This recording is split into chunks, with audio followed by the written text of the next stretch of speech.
But what is it supposed to be used for is the question.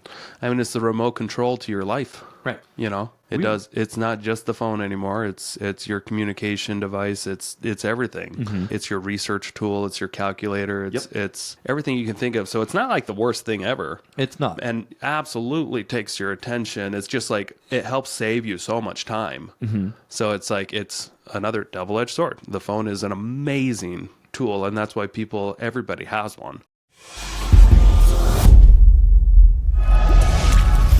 You're checking out the Investor Shed podcast with Nick Beveridge and Jeremy Kitchen. They're on the path to financial freedom, and they're taking their community with them. Stay tuned for the best free real estate investing advice on the internet.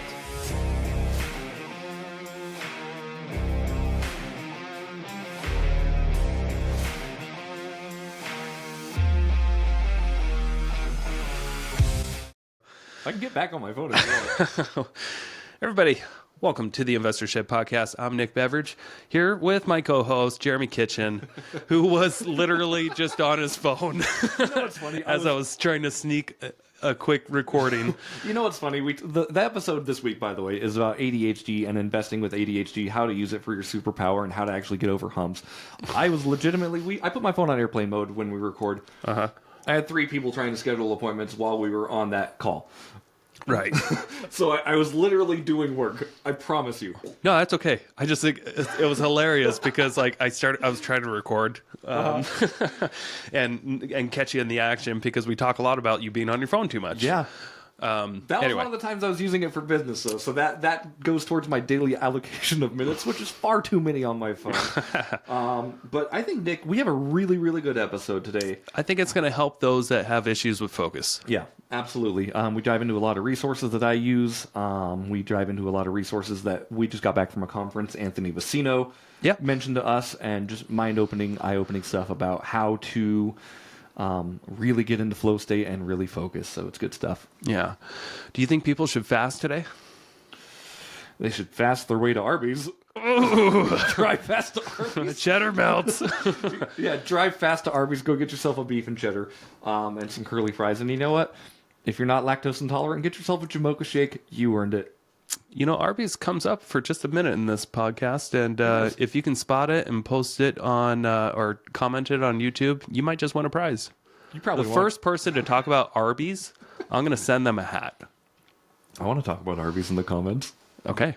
Well, then I might send you a hat. I'll just we wait got for new the hats to episode to give drop, away. and I'll do it at 5 a.m. on Thursday when it comes out. Sounds good. Yeah, stick around. You're going to enjoy the episod. We love you. We appreciate you. Let's go.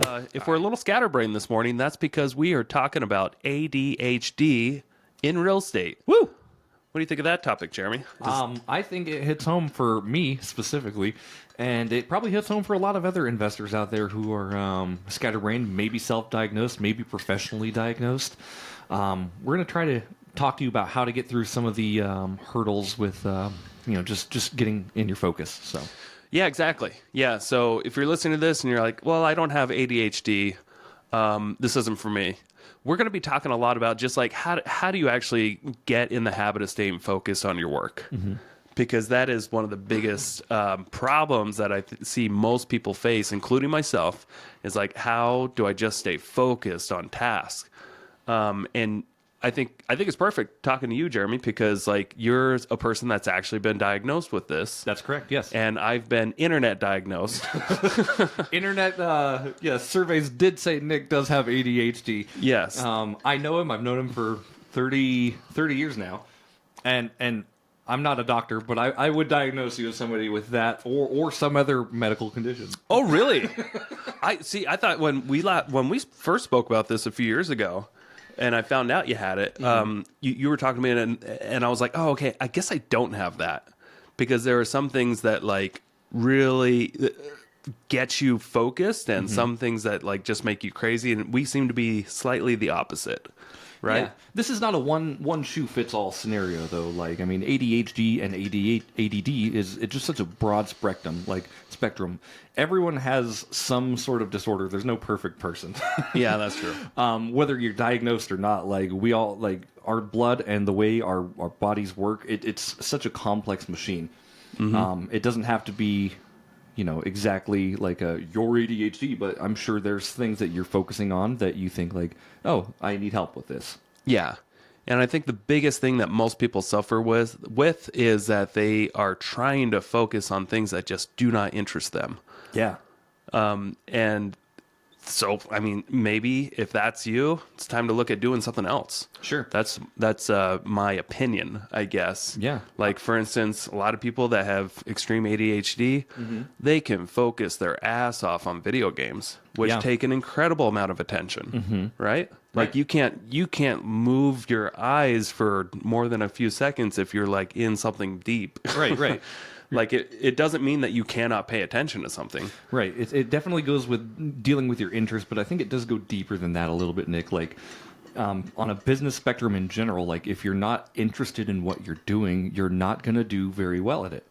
And that's just base level. This has nothing to do with ADHD, obviously, but I can't remember where I heard it. But if you're going to be starting a business, you have to have interest and you have to love it, because your love will actually transcend your ability to focus.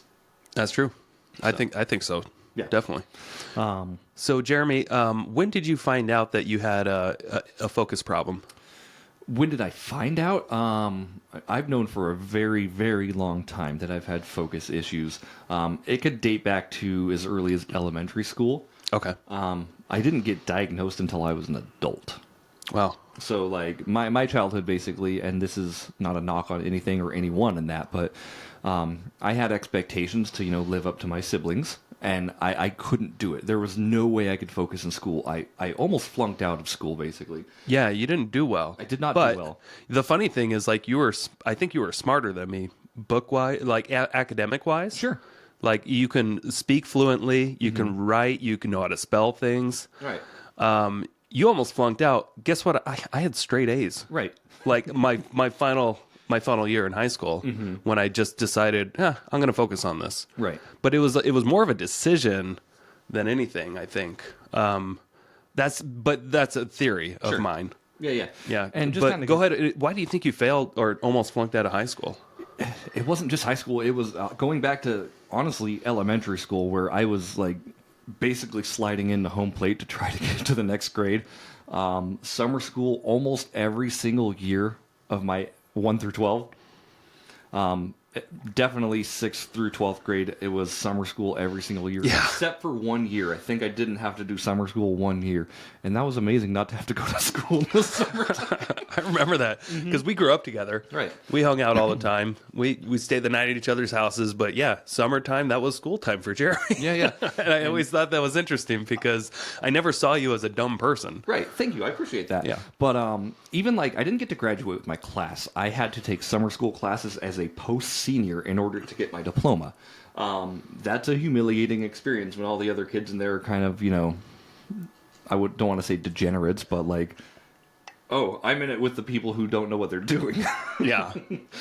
And it comes back to, interest in the subject, and it comes to practical application, I think. School did not interest me one bit. Why do you think that is? I think it's the method of teaching. Tell me about that. Okay. So I think, and this is, again, not a knock on teachers or anything like that, but we can all be honest, the public school system's kind of shit. For most people. For most people, yeah. Maybe. Some people love it. Being in an environment where you're staring at a pad and you have an assignment and they just say, like, write 6 pages on Columbus, right? I didn't freaking care. Yeah. Like, I was smart enough, but I really didn't care about the subject, so I found myself wandering most times. Yeah. Just completely lost in thought, thinking about how I'm going to make my next video or how I'm going to do the next thing.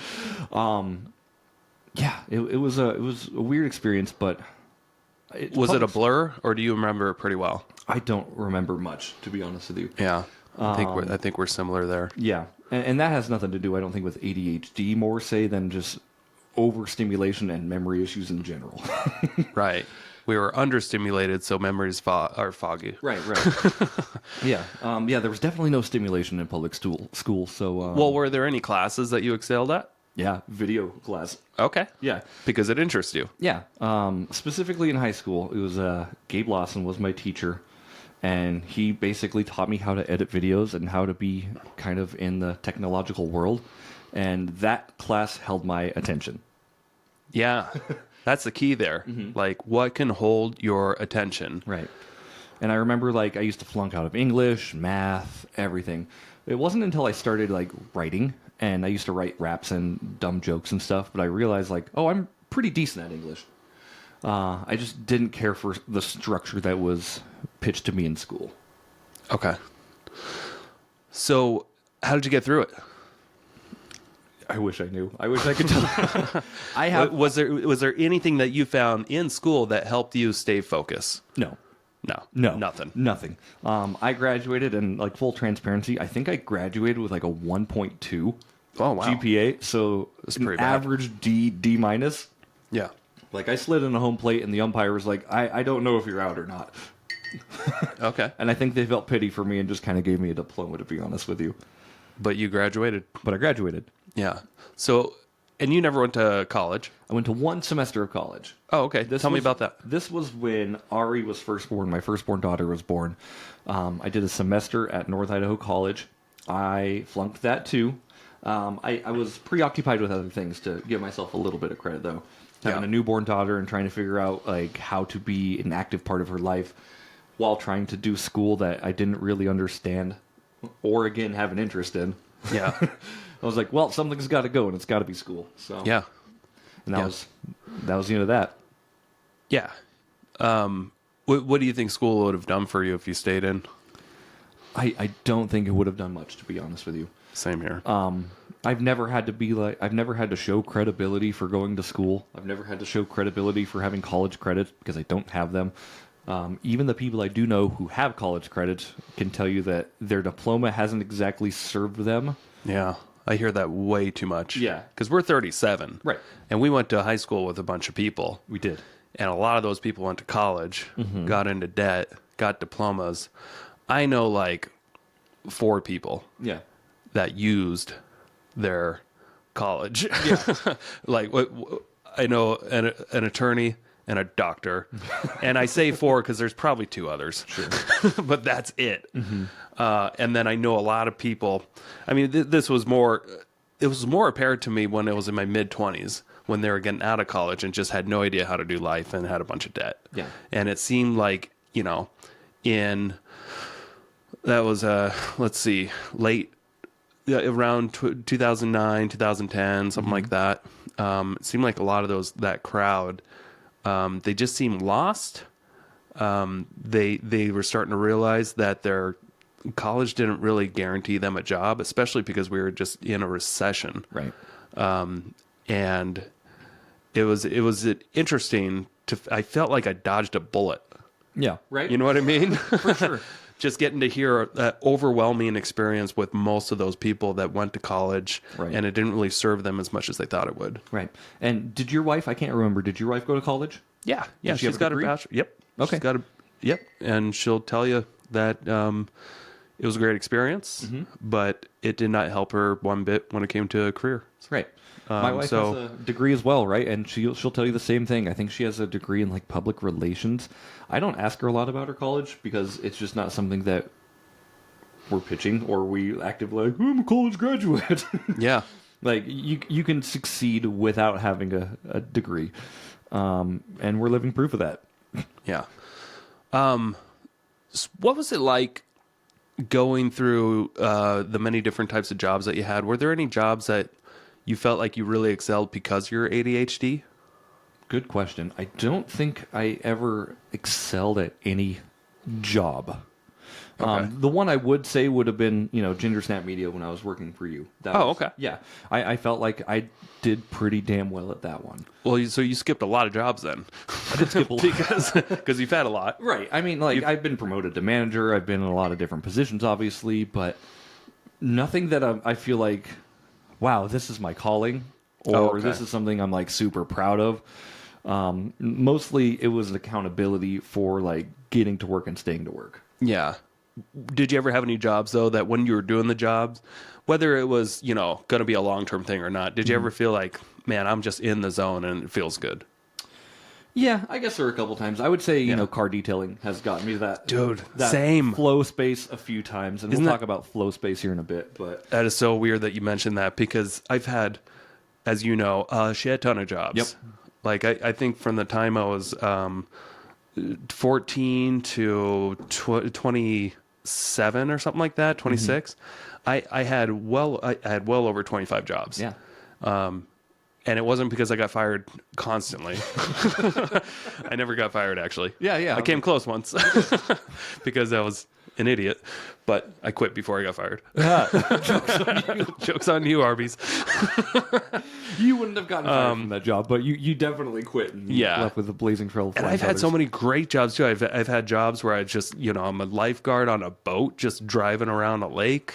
I was a videographer for Discovery Cove, where I just got to deal with dolphins all day long and video dolphins. But I don't think I've ever had a better job than detailing cars. Yeah. It was amazing. I felt like I was just in, and maybe it's my self-diagnosed internet ADHD. Yeah, you did take a quiz that said it. I did a quiz, but it was just amazing to feel like I was just making progress twice a day. Good progress. You Yeah. take this piece of junk car, you got headphones on, you have no one telling you what to do. You get to work at your own pace. Yeah. And I can listen to music, or I can listen to podcasts. There was no podcast back then, really, but it was more, I was listening to Tony Robbins, Right. Get the Edge, Okay. nonstop. I love it. But it was just amazing to have a job like that, where also you weren't like, your income wasn't necessarily limited either, because the quicker you got your job done, the more money you can make, because they paid you off the cars that you were Right, you get paid off finishing. commission in that for sure. Yeah. But what do you think? What was it about detailing cars that you think satisfied your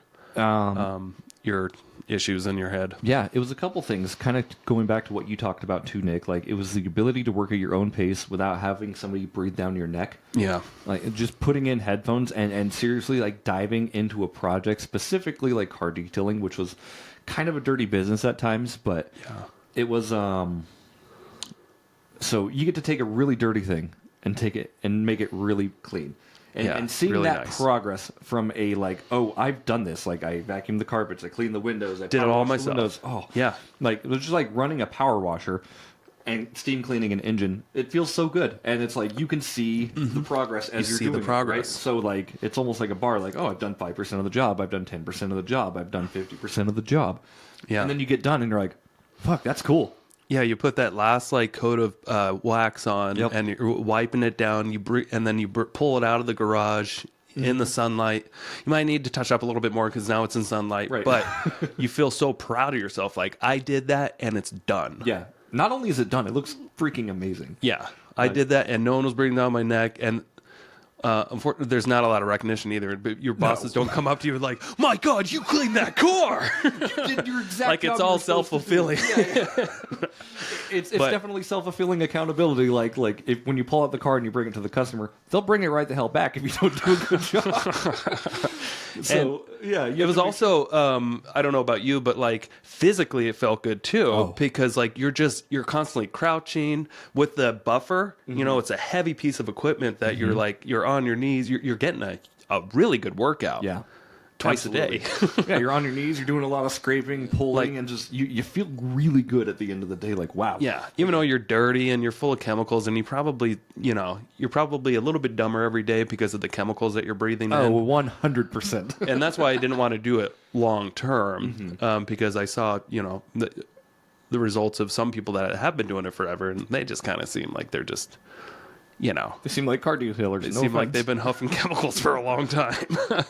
Yeah, glad we got out of that business. But like you said, the ability to do something from start to end, and I think the ability for something to capture your attention is so important, because when you're car detailing, you don't get to like take breaks and look at your phone. You're not like eating specifically well because you're covered in chemicals. Right. You're just like, I'm doing this thing, Yeah. and this thing will get done. Yep. You know what to do. You got a system. Yeah. You've done it before. And every car is different but the same. Right. There's procedures and systems that you go through, like you said, it's different but the same. But it's you have a standard operating procedure of like, do this first, clean the door jambs, do this, go vacuum the carpet, shampoo the carpets, do the seats, and then as soon as you're done, you just rinse and repeat. Yeah. And that was a really good system. Yep. And I think a lot of real estate investors can, take that system and apply it to their business as well. Yeah. And that's where it gets into systematizing your work. Yeah. And I don't think I've ever felt that kind of pleasure until I started flipping homes. Okay. So there was like a big few year gap there between going from cleaning cars, and then I went to selling cars at a different dealership. Didn't get the same kind of rewards, dopamine hits, or focused attention. I mean, I did learn how to stay focused and do my job, and we can talk about that later. But I kind of felt that same thing, only it just took, instead of it taking 4 hours to get something done, it would take 4 months. But it kind of had the same sort of experience, taking some piece of shit home, and then like you pull it out in the sun when it's almost done, and you'd be like, wow, I did that. Yeah. Pretty nice stuff. Yeah. I think and again, just kind of going back into like the root of ADHD, like there's fixes, there's medicine, there's things you can do that will help your focus. To me, I think it comes down to 2 or 3 main things that really help me. And this is something I'm learning as I'm doing, so I'm self-diagnosing in that manner and self-medicating in that manner. Yeah. Like the first one is like, we learned this weekend too at the conference we were at. Like the phone is pretty much your devil, right? Yeah. Like this thing in my pocket, But it's the angel at the same time. Right. Like it's such a double-edged sword, because it's like you need it to do your work. right? And you really need to be careful with it, because it'll do too much to you. Yeah, Like you can be the user, or vice versa. yeah. Yeah. So definitely your phone. Like if you're having trouble focusing or being into a good state, you got to get rid of your phone, or at least the bad crap on your phone. What I do is I turn off all my notifications. Most of the time, I'll even turn it off. I'll break my phone. I have an app that's called Forest. Okay. I love this app so much. It's called Forest. Forest. Okay. What's cool is it gamifies focus. Okay. So what it does Ooh. is hear me out here. So you click a button that says like, I'm going to focus for 30 minutes, an hour, 2 hours, whatever it is. Okay. And you hit it. It starts planting a seed, like a gamified seed on your phone. If you focus for the full time you say you're going to focus, it turns into a cool tree that's in your garden. If you don't, and you start screwing around and dicking around on your phone, you have a rotten tree in your garden. Okay. So I don't want rotten trees in my garden. Do you have a problem messing around on your phone too much? Yes. Yeah. Yeah. Okay. I think it's an easy way to get distracted. And I'm not even Yeah. I'm not even ashamed to say that. I do. Yeah. And I'm not the only American that does. Yeah. I don't know. I pull up Facebook way too much. For shit I don't And care I about. hate it every time. I'm like looking, I'm like, this is all bullshit. It's just ads. Yep. It's just stupid ads. And then people that I don't even like talking, and I'm just like, ugh. And then it's like, I guess I'll check back in an hour. Yeah. Like, but it has no stop either. It's not like, hey, you're done with your scroll. It's like, you just keep going. You beat Facebook. You keep No, going. you didn't. You only stop once you get frustrated. Like, why am I doing this? And that's the only time you kind of get out of it, unless a phone call comes in, Right. or somebody like starts walking up to you. You're like, oh, I'm not on Facebook. I'm working. Close my phone real quick. How's it going, right? Yeah. But why do you think it's such an easy distraction Because from real work? Oh, I can go into this pretty well, I think. Okay. Go. So I think it's an easy distraction because we make it easy, first off. It's very convenient. Like yeah. it's so easy. Like I can interact with almost the whole world in 10 seconds just by doing this. Hey, look at that. I'm seeing what all my friends are doing. Yeah. Right? And they make it this way. Like these apps are designed to hold your attention. And they do it. Right. So like they're designed until you're screaming. until you're screaming. Like, why? Like, how much time did I just burn? The apps get paid, and there's like, I don't know the statistics on this stuff, unfortunately, but the apps get paid based off of how much time you spend on them. Yeah. Right? So they're it shows selling that- to advertisers. Like Ryan Jones was just here last week telling us about, as you're scrolling, there's people bidding Yeah. for the next ad. Yeah. that's about to pop up in nanoseconds that could Yeah. like, pop up on your feed. which is so interesting. Yeah, it's So- wild.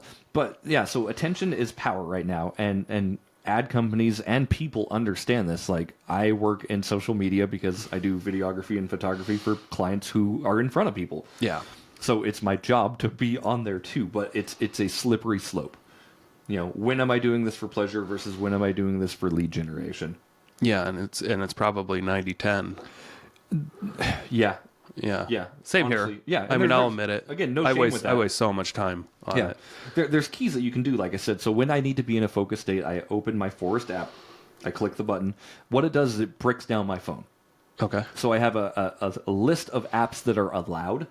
The apps that are allowed are the phone and messages. And even Okay. that, I think, is too much sometimes, unfortunately, because if I'm trying to be in a flow state and I'm getting phone calls left and right, like, I get knocked out of flow state very quickly. Okay. Yep. And then Same here. at that point, I'm like, fuck it, I didn't even get in flow state. Why don't I just cancel it? Yeah. It's yeah. hard. Yeah. But yeah, the Forest app has been really great. You can also set app limits on your phones if you have problems with them. So like right now, like I have an app limit on my phone that says I can do Facebook for 15 minutes a day, Okay. and then it blocks me out. And that's the Forest app, or is that a different one? That's just straight through my phone and the like notifications privacy thing. I can't remember, but It's an iPhone feature. it is I an guess. iPhone feature. I'm sure they have something like that on Android. I gotta start work. So I've got this iPhone over there that's filming us. Uh huh. I gotta just start using it as a real phone. Yeah. I've got my Android, which I'm sure has those same type I'm of sure apps it that you does. can A lot of download, times, but- like companies understand that people are spending way too much time on their phones right now. yeah, And especially like if this gets in the wrong hands, like specifically children or people like me and you Yep. who can't, we're not the only ones again, but like who can't utilize it as a tool for what it's being supposed to be used for. Hey, quick commercial break here. Thank you so much for listening to this podcast. I really do appreciate it.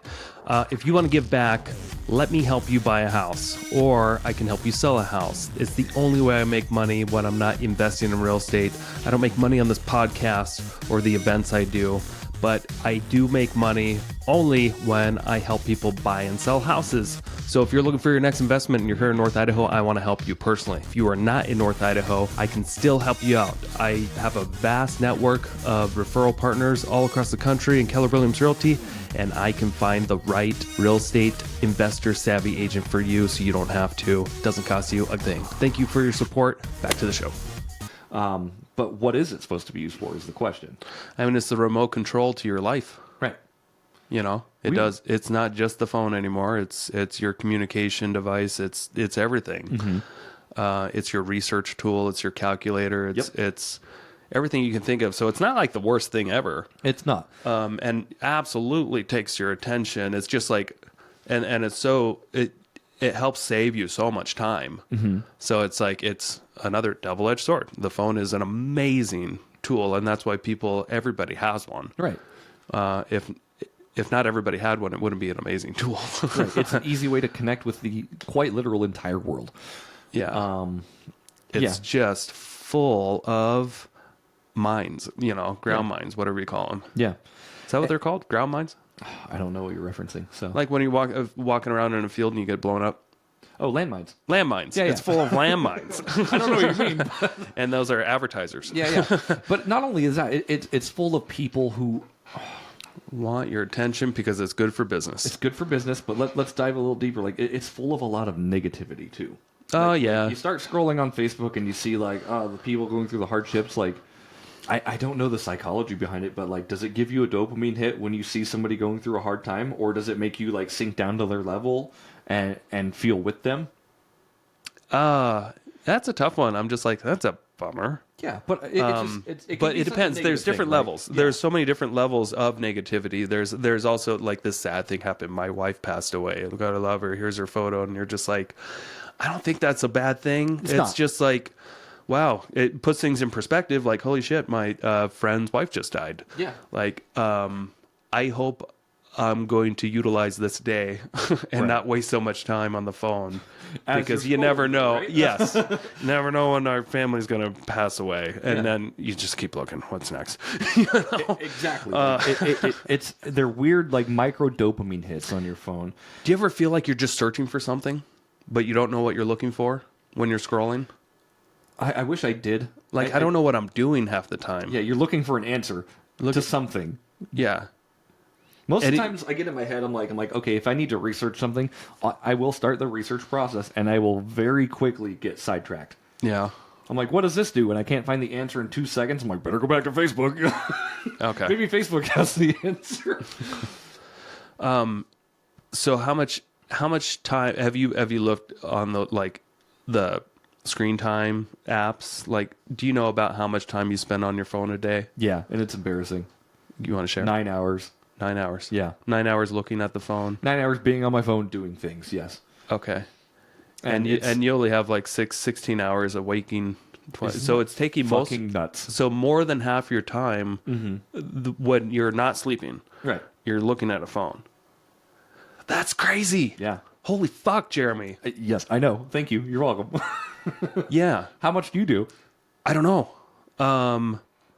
It's terrifying statistics, but Maybe 8.5 hours. just a little bit less than me. Yeah. Not 9. No, not 9. Like a fucking psychopath. Okay. Gosh. And I like to think I'm always working on it. And that has a lot of, like, 60% truth to it. Sure. And yeah, most of the times, like, I am doing something that's like work, either scheduling phone calls or scheduling appointments. Yeah. But a lot of it's not. Yeah. A lot of that's not, and it's shameful. But I'm not the only one. It's again, these little like power banks in our pockets are just, you can use them for good or you can use them for bad. And this is just one little pillar I'm talking about on the ADHD spectrum. Of course, like, this is something that takes my attention, and I'm aware of it. Yeah. What are you mostly doing on your phone, if you had to guess?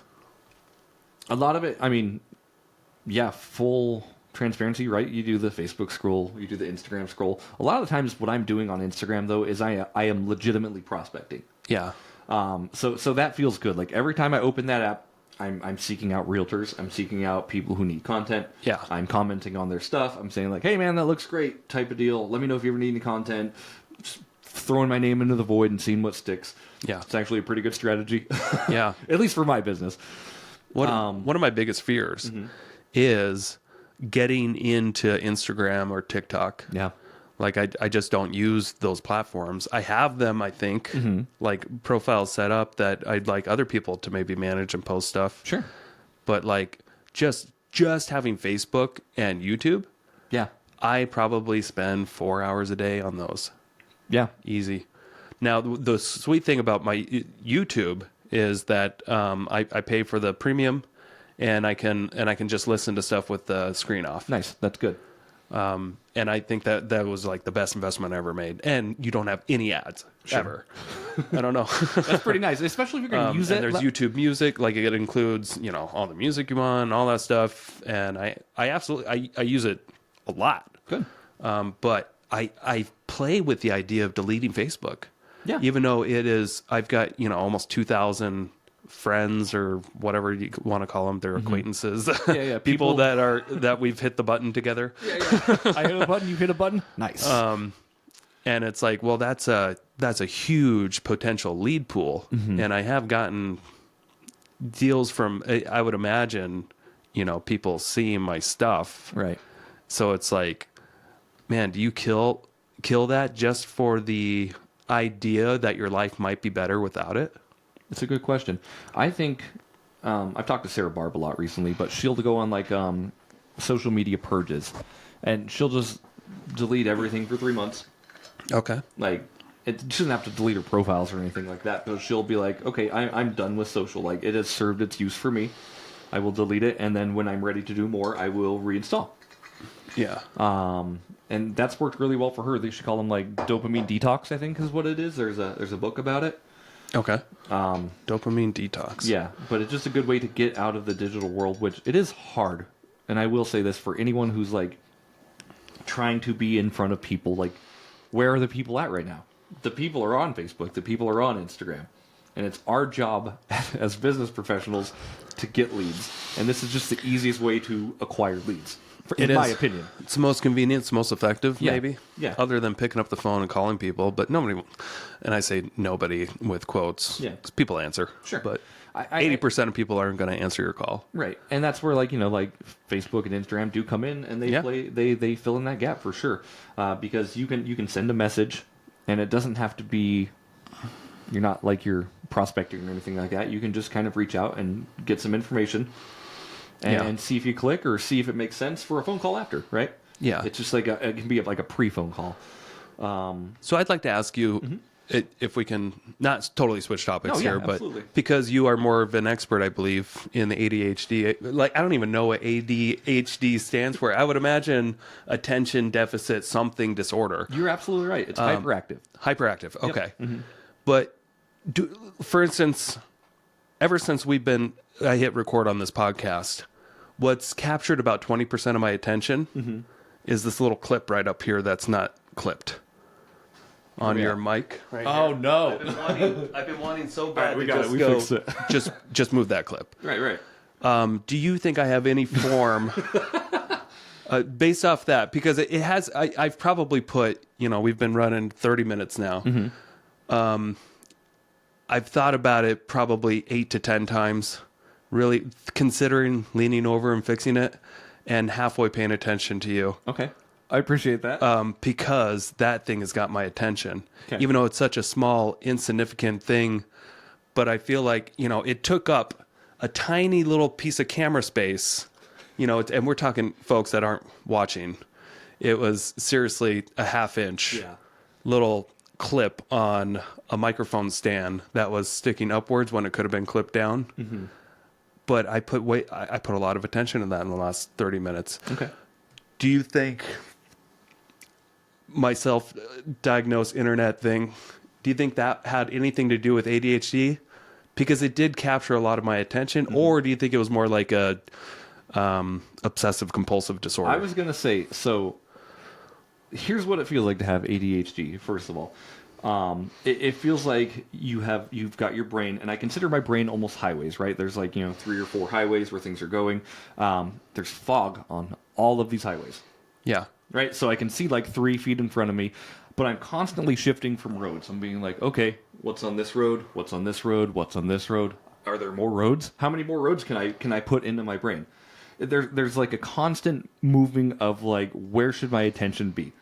What you're saying, I'm not a doctor. That sounded more like OCD. Okay. You were obsessed on a thing.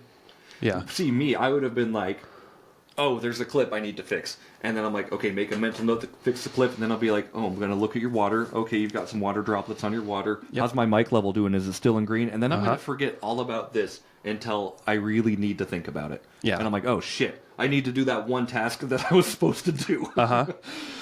And again, everyone who has this, I think, analyzes things a little bit differently. Okay. So I can't say one way or another. Yeah. You're not a doctor. I'm constantly shifting my attention.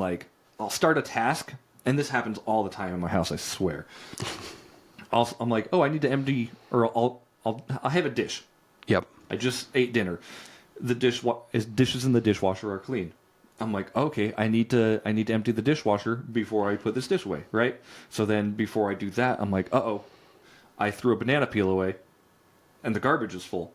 I should take the garbage out. Yeah. And then when I do that, I'm like, do we have any more fruit? Oh crap! Oh, Are we we don't have running any out of bananas. fruit? I have to go to the store to get bananas. Right? Yeah. And then I'm like, oh, I don't have gas in my car. I need to go to the store to get gas in my car. Now, did you have enough to get there, or did you have very little gas? I had very little gas, hypothetically, right? Okay. But the problem was I need to put my dish away. Yeah. And now I'm going to the store for bananas. I'm serious. Yeah. Now, did you ever put the dish away? Eventually, yes, it gets there, but Okay, but not till you got back home with the bananas. Right. There's a video online. It was from Malcolm in the Middle. Yeah. It was Bryan Cranston. Yeah, you showed me. It was hilarious. Yeah, it's the exact epiphany of what I feel in my head. He goes to do a thing. I think he starts out. He's like, "Oh, there's a squeak in my drawer," and then he's like, "I guess to go find the WD-40." And then while he's out there, he looks at his car, and his car needs this. And he's like, next thing there's 4 in the morning, and it starts with him wanting to fix a light bulb. His wife comes in, and he's fixing his car. Yeah. And she's like, aren't you going to fix that light bulb? He goes, don't you see I'm working on it? And I'm like, that's literally it. I'm working on it. It's all these other things that came up, and I don't know what to put my attention on. Exactly. So it's very hard, I will say, and I find myself stopping most times, being like, what is the task I need to do at hand? Okay. Because I'm either making excuses, or that's just the way my brain works. Like, in order to optimize this one task, I need to waterfall it down and do everything else in my life. Okay. So I've seen you grow a lot, and you seem to have your shit way better Thank you. together these days. I mean, I knew you when you lived under the stairs at your parents' house. Yeah, I did. It was a little tiny room under the stairs, and we're not joking. It's like Harry Potter. And your room was a fucking mess. Bad. Yes. But you had a system where all the junk that was on your floor, when you wake up in the morning, you threw it all on your bed. Yep. Floor to bed. No, it was chair to bed for the Chair to most bed, part. Yeah, chair yeah. to bed, floor. Office bed. And so, It went from when I needed to sleep, I threw all the junk on my bed, to my office chair. When I needed to work, I threw all the stuff on my office chair to the floor. And then it would stay on the floor until I needed to do something else on the floor, or I got sick of it. yeah. And I would never fix the problem. Yeah, you're always moving the problem here. Yes. And taking the problem to here, taking the problem here. And I always thought in my head when I was a kid, like, why don't you just, if you deal with the problem, then you save like 90 hours over the next 3-4 years of switching your problem from here to here to here to here. Like, why don't we just get this room cleaned? But I didn't want to say that. I was a kid. I didn't care as much back then. I just noticed, I just grew up with the habit of, like, I had to make my bed before I left my room. Right. And it was just a habit. And then it became an obsession. Right. I don't actually make my bed as much anymore, but I've got to be pretty tidy, or I can't seem to focus. Yeah. And I agree with you there 100%. I have learned that recently in my life.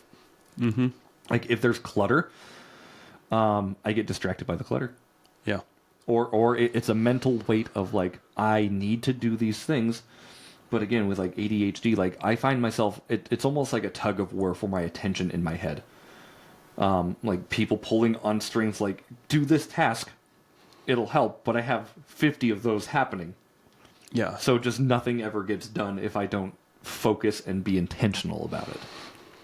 So what are some things that you're doing these days, besides the apps on the phone, that help you stay focused on deep work? Because being in the media business, holy shit, do you have to focus. And you don't have anyone telling you what to do by a certain timeline. So what are some shifts that you've made, mindset or physically, that have gotten you where you are now? Yeah. Good question, Nick. So there's a lot that goes into this. I think it comes down to, like, your mental health and your diet a lot. Okay.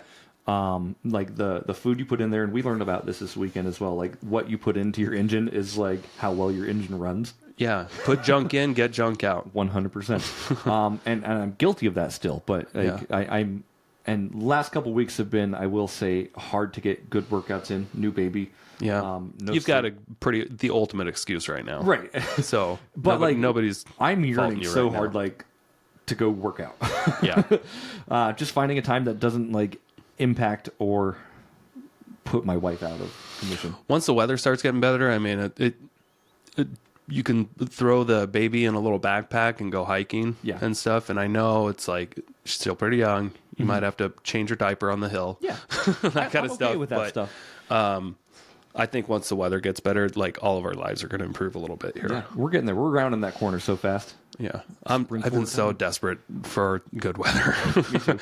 But yeah, know. so you know, like I said, diet definitely helps. I'm more intentional nowadays about what I put in my body. I'm not perfect. I'm not 100% perfect. I'm not gonna sit here and tell you that, like, I don't have cookies every now and then, because I do. Yeah, but you drop the energy drinks. Drop the energy drinks. That was pretty big, I think. I need to do that. I really, and this is, I hate to say, like, I really need to do this without a way to make it happen. Journaling.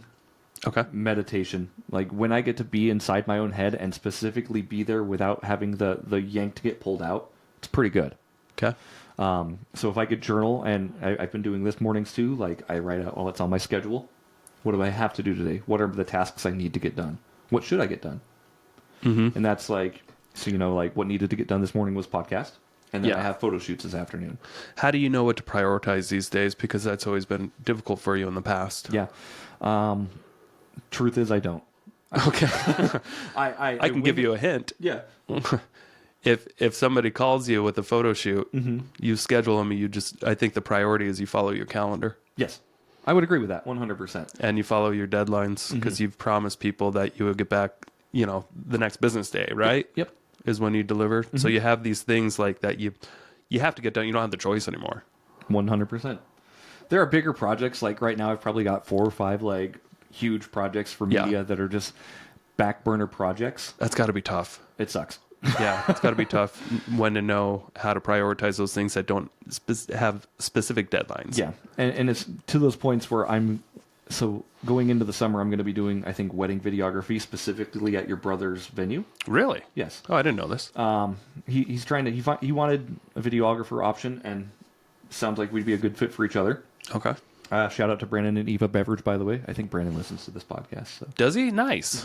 Yeah. Evermore Event Center in Deer Park, Washington. It's the best and most affordable wedding experience you'll ever have. That's where I got married, and I wouldn't have it any other way. But yeah, so I got married before he had the event center open. Otherwise- Fuck you, Brandon.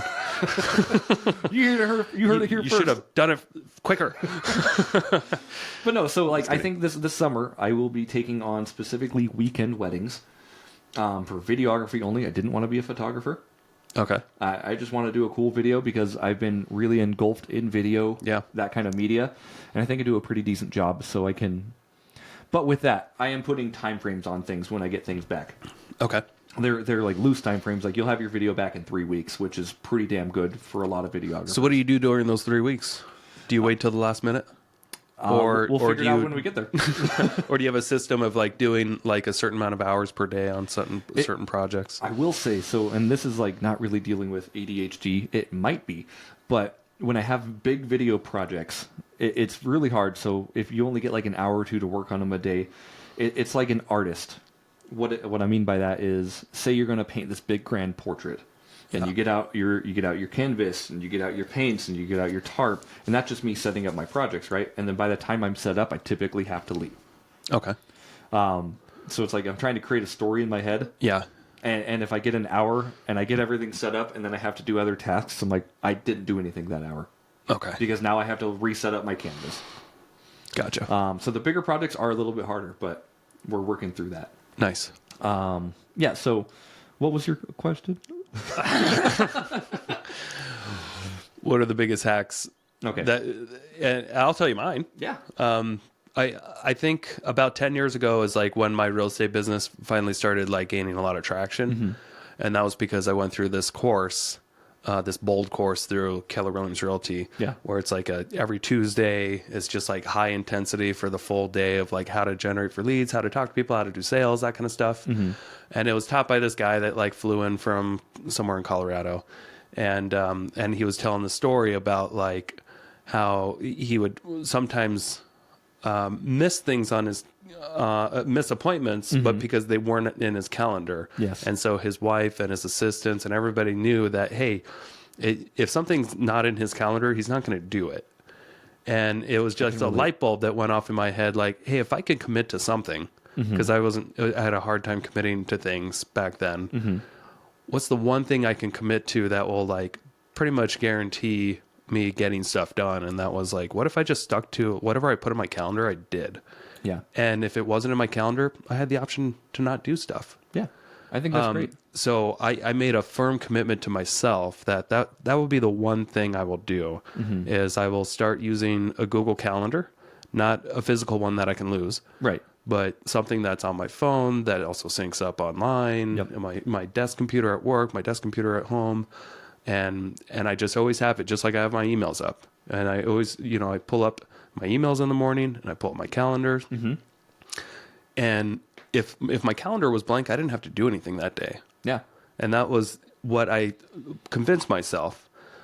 But I knew I can't just not do stuff. Yes.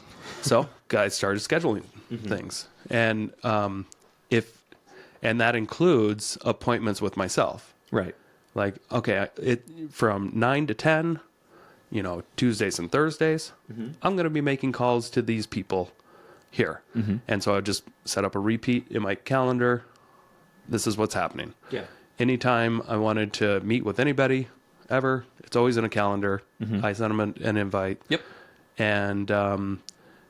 And to this day, that's like one thing I can just lean on is my calendar. What am I doing today? And I pull up my calendar. If I have some free time, I have free time to fuck off. Yeah. And I just give myself that permission. Like if it's everything that's in my calendar, as long as I just do that, I should have success. If I feel like it's important enough to go on my calendar, I'm going to do it. Sure. And then that, in my head, it's just helped me know what the priorities are. And if it's not in my calendar, it's not important. Okay. Yeah. So I just don't do it. I think that's really great, Nick. I am with you there. If it's not in the calendar, it typically doesn't get done. Yeah. And I could be a little bit more strict with my calendar. I Yeah. don't know about you, but the worst thing for somebody who has ADHD to do is have a blank calendar day. Okay. Yeah. And the reason is if I don't see anything on my calendar, like you said, like I could fuck off that day. Yeah. But the thing is, over time, you start putting in things that are important on repeat. Right. So if you look at my calendar, even if I didn't schedule anything for the last week, I have things I got to do. Yep. Like I can pull it up right now. Sure. Like, for instance, our podcast. Yep. Like we decided a year and a half ago or so, hey, why don't we do a podcast Mondays and Fridays at 9:30? And we put it on the calendar, put it on repeat. We both have it. Yep. And that's how we were able to do like 100 podcasts Yeah. in the last year and a half. And that's and I accountability. wouldn't ever be able to do that before without having it reminded me constantly. It's in my face. Just like brushing my teeth this morning. I realized something. I realized I have really nice teeth. And it wasn't because, and I know I'm going to sound cocky here. No, go ahead. You got nice But teeth. as I was brushing, I was just thinking about it. I'm like, it's not because, once in a while I brush my teeth really well. Or, this one time I brushed them so good. It's because my toothbrush is right here by my sink. Like it's right in front of my face, and I do it every day. Right. And it's not in my calendar, but It's an automatic. but habit. I was thinking to myself, like, there's some things about, it's these nice teeth. They take time to maintain. You got to be consistent about it every day. But that's helped me, like the physical location of the item. If my toothbrush was in the cabinet, Right. I probably wouldn't brush my teeth twice a day. Interesting. Yeah. The habit is there because it's convenient for you and it's right there to do. It's right there, it wouldn't be intentionally I didn't brush my teeth. It was just because sometimes I probably just wouldn't think about it because it's not right there by my sink as I'm getting ready in the morning. Right. Do you like brushing your teeth? Yeah. I love it. Yeah. Sam But- makes fun of me for how much I love brushing my teeth. I'm like, I think it feels so freaking good. And then there are times where, like, we're playing basketball late at night. Sorry, I'll go back. I brush my teeth every night, too, before we go to bed, because my wife and I are brushing our teeth together. Yeah. It's like something that we do when we're getting ready to go to bed, just before we go to bed. Like, we're both brushing our teeth at the same time. It's like having an accountability partner. Yeah. Okay. So it's not enough to just be right there, because sometimes after we play basketball, I'm up till like 1 a.m. Right. And I'm just so tired, and I come upstairs and I'm just like, I'll just go to bed, it's part of it is because I don't have that accountability partner, Right. brushing her teeth with me right there. Yeah. I just go right to bed, and it's not right in front of my face, Sure. like as I'm part of the routine. Yeah. So I think routines have really helped me in life with my self-diagnosed internet quiz ADHD. I think you're right. Like having a routine and having accountability is important, Yeah. right? Because you can have a routine, and if you don't follow it, Yeah. it's not a routine. Yeah, and everybody sees my calendar at work. Like my business partners, the people that are on my team get to see my calendar. I've got your and calendar on my phone. You've got it. It's nice to know, like, hey, if my I need employees- Nick, when can I get Nick? Yeah, and it's part of an accountability too. Like if they see me doing something that's not on my calendar, they can call me out. Right. Yeah. Yeah, I love it. That's accountability for sure. Kind of getting back into, like, I know we're pushing 50 minutes here, but how can someone with ADHD thrive in the real estate investing world? Intentional with your focus, right?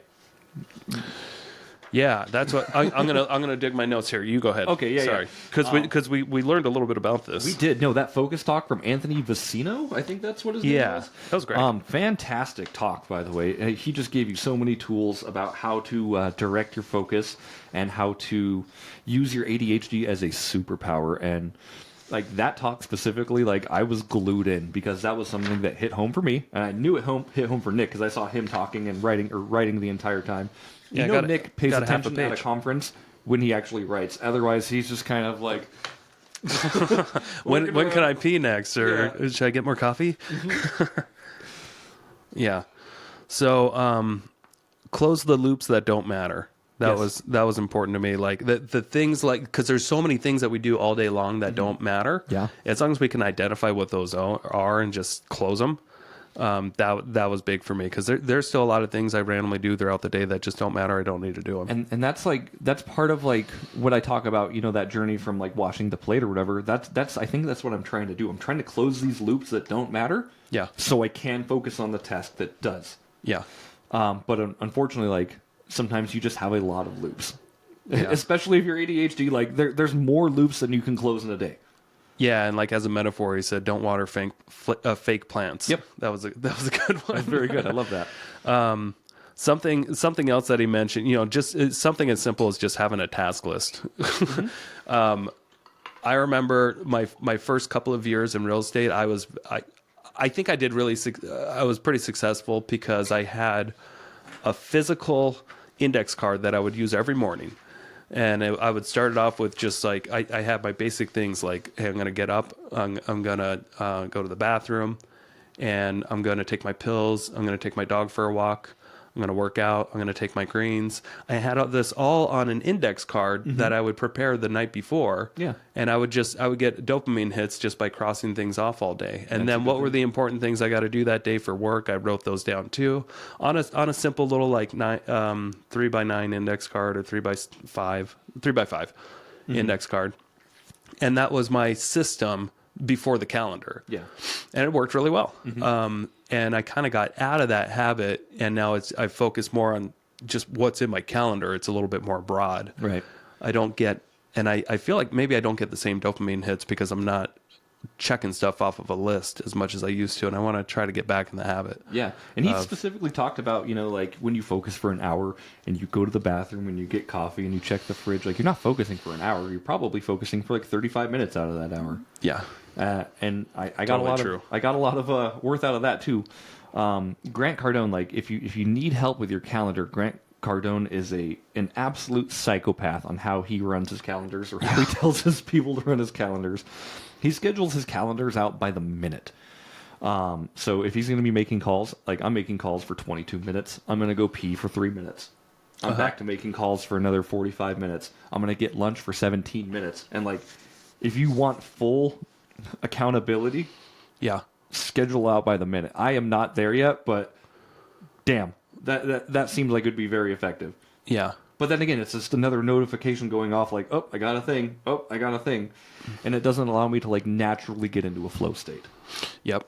Another thing that he mentioned that I used to do quite often, kind of got out of the habit of it, but I need to start picking it back up because it was such a simple, stupid tool, but super effective. It's just called like brain dumping, where everything that's on your mind, the things that you should do that you haven't completed yet, they take up room in your brain and they don't go away as a natural instinct until you've completed something, and then it will go away. Or if you take it out of your brain and write it down as a thing, you know, something to do. Yeah. So like I use Google Keep a lot, and I've got this or this other task list on Monday.com, and like anything that like things that I should be doing or should do eventually, I've got to continue to like dump that onto paper or in some sort of a I'll get back to it list. Otherwise, it just takes up room in your brain and it makes you more inefficient throughout the day. Yeah. Because you're just going to be thinking about those things until you've put it on paper. Yeah. Or somewhere else. Absolutely. And with that too, so like I like to consider your brain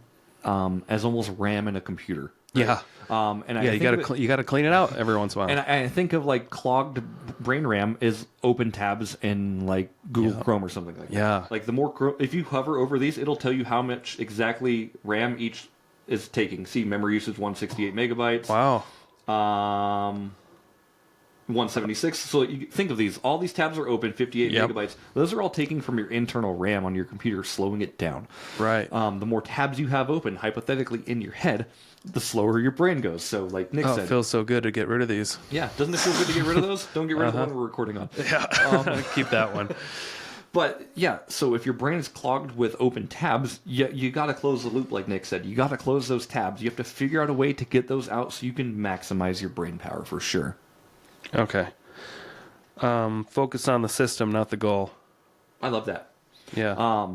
I think the system and systematizing things for people with ADHD is so good because again, if you write it out like the goal is to clean the house, that is absurd. The goal needs to be to do the dishes, to vacuum, to dust. Or the system needs to be those. And once you complete the system, the goal will get done. Yeah. I like this, what he does too. He has an alarm that goes off on his phone 3 or 4 times a day and it just says, hey, what's my outcome here? Yeah. What have I done today? No, what's my, like right now, like just on the spot, like it's like a quick little audit, like, hey, are you doing like whatever you're working on right now? What's going to be the outcome of what you're doing? Yeah. That's really So good. it's like kind of a good reminder, like if you're slacking off and you get that message, like, oh yeah, I should probably get back to work. Yeah, yeah. It's like the buzz on do you get it on your watch where like if you've been sitting too long, Yes. it buzzes you like, hey, why don't you get up and move around a little bit? You haven't taken 250 steps this hour. You should move. And that is a key. And half the time I want to give it an excuse like, oh, but I'm driving.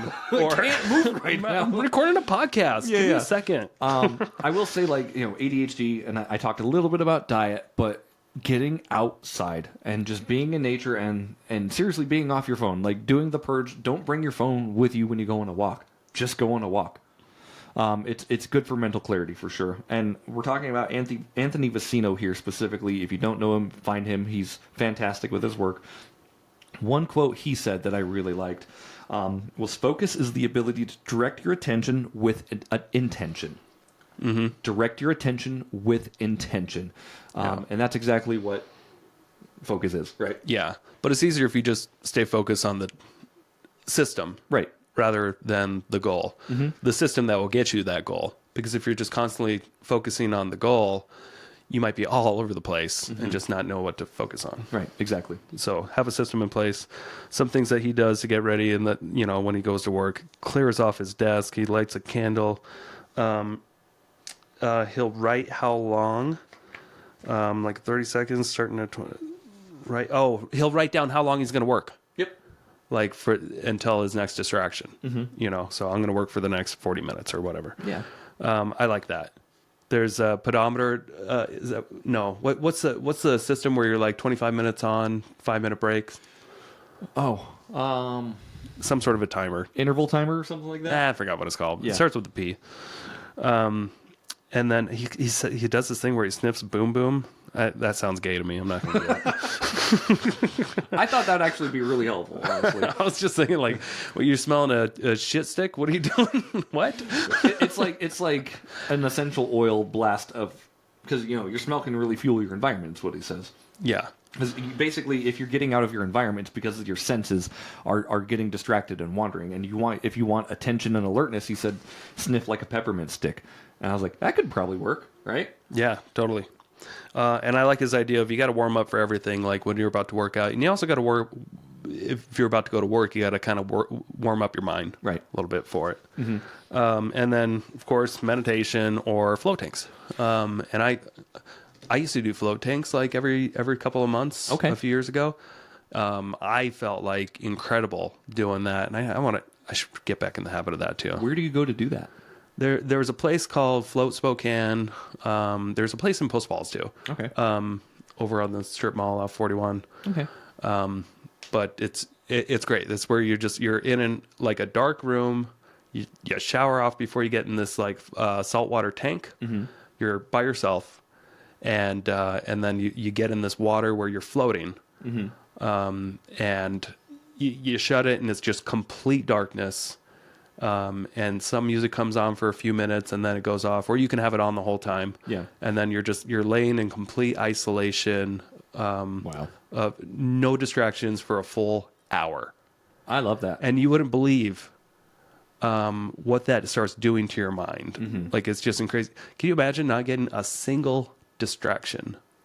Not even like a movement on your body and you're awake for Yeah. a full hour, it's incredible. I mean, it's worth the $50 or whatever it is. Sure, that sounds really good. Because it's just like you're able to actually start really getting into your mind and thinking about what's important in life. Mm-hmm. And like what are some things that you like? It always helped me with problem solving. Okay. Like, what am I facing lately that I need to figure out? Mm-hmm. Decisions, people in my life that I'm grateful for, people that I need to stop thinking about. Yeah.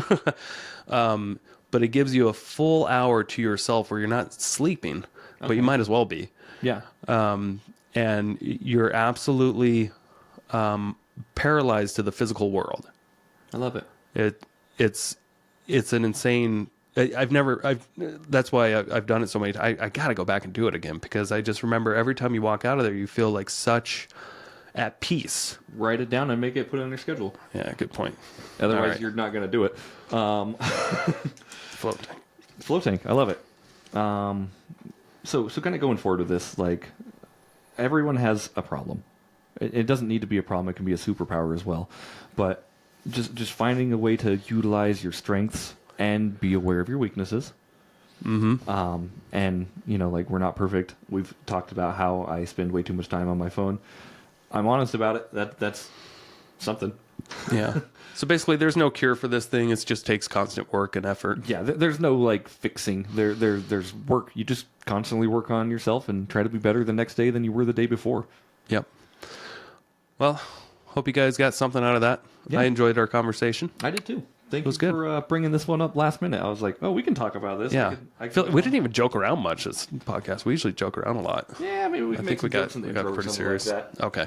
Anyway, if you enjoyed this episode, thanks again from Nick and I wholeheartedly. Again, if you enjoyed this and you haven't left a 5-star review on Apple Podcasts or Spotify, what are you doing with your life? Go do that right now. Stop listening right now and go leave us a 5-star review, and then come back and listen to the last 10 seconds, because we love you. I love you very much.